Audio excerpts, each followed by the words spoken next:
Hello বন্ধুরা, welcome back to our channel dream house. তোমরা কেমন আছো? আশা করি তোমরা সবাই ভালো আছো, আমিও ভালো আছি।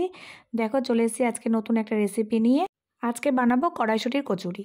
দেখো, কড়াইশুঁটিগুলো আমার মা আগের থেকে ছাড়িয়ে রেখেছিল, আর আজকে মা, বাবা, তারপর বাংলাদেশ থেকে জামাইবু সবাই এসছে, তার জন্য কড়াইশুঁটির কচুরি করে খাওয়াবো সবাইকে। সকালে টিফিনটা করবো এটাই। তার জন্য আমি কড়াইশুঁটিগুলো মিক্সারে দিয়ে নিচ্ছি। 4-5টা লঙ্কাও দিয়ে নিলাম ওর মধ্যে। আর আমি কিন্তু নুন দিতে ভুলে গেছিলাম, তোমরা এর মধ্যেও নুন দিলে দিতে পারো, আর না হলে ময়দা মাখানোর সময় একবারে পরিমাণ মতো দিয়ে দেবে। আমি ময়দা মাখানোর সময় দিয়েছি, কারণ ভুলে গেছিলাম এটার মধ্যে দিতে, এই জন্য একটু বেশি করে দিয়ে নিয়েছিলাম। এখন এটা বাটির মধ্যে ঢেলে নিচ্ছি।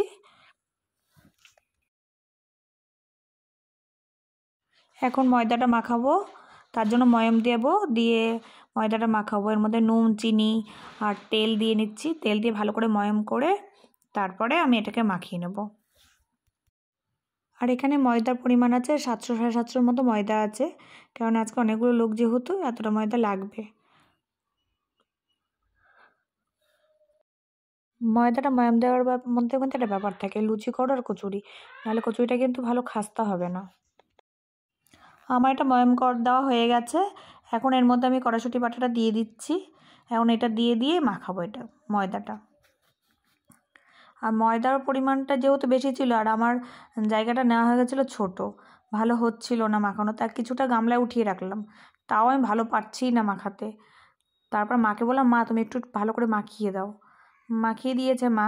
আর ময়দাটা একটু আগের থেকে মাখিয়ে রাখলে ভালো হয়, কিন্তু আমার সেই সময়টা ছিল না বলে আমি তক্ষণে করে ফেলেছি, সঙ্গে সঙ্গে কিছু করার নেই। কী করবো, সকালে টিফিন করতে দেরি হচ্ছে, যেহেতু জামাইবাবু এসছে এর জন্য। তারপর তাড়াতাড়ি করে সব গোল করে নিলাম ভালো করে।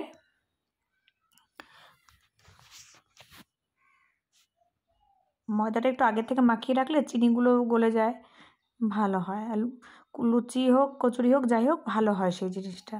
এখন কড়াইটা বসিয়ে দিলাম আমি, আর আমার ছেলে বলছে, মা তেলটা আমি দেবো, তাই আমার ছেলেকে তেলটা দিচ্ছে, আর এদিকে আমি কচুরিটা বেলছি।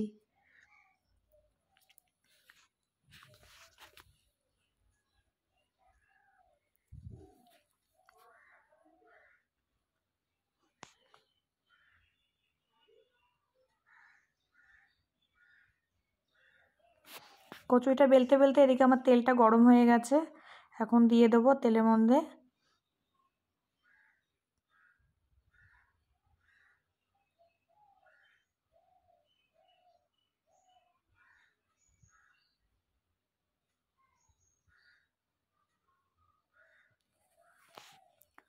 প্রথমটা কিন্তু ভালো ফোলেনি, আমি মাকে বলছি, দেখো মা ফুললো না। মা বলছে ফুলবে, প্রথমটা তো একটু এরকম হয়, এরপরের থেকে দেখ ফুলবে ভালোই।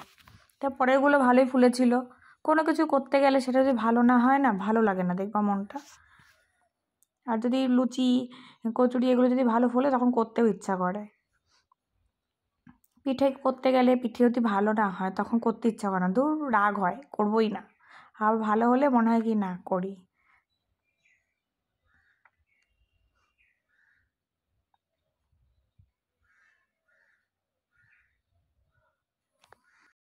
এরকম করে একটা একটা করে বেলে আমি কচুরিগুলো ভেজে নিলাম। আর ওদিকে মা সকালেই করেছিল, কচুরি করার আগে মা ফুলকপি আলু দিয়ে তরকারি করেছিল। আমি বলেছিলাম যে ফুলকপি আলু দিয়ে তরকারি করো, আর আমি কচুরিটা করে নেব।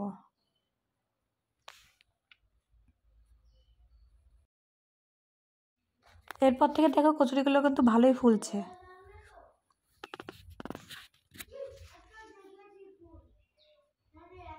তোমরাও এইভাবে বাড়িতে করো, আর আমাকে অবশ্যই কমেন্ট করে জানিও কেমন হয়েছে। আর আমার ভিডিওটা ভালো লাগলে অবশ্যই একটা সাবস্ক্রাইব করে দিও।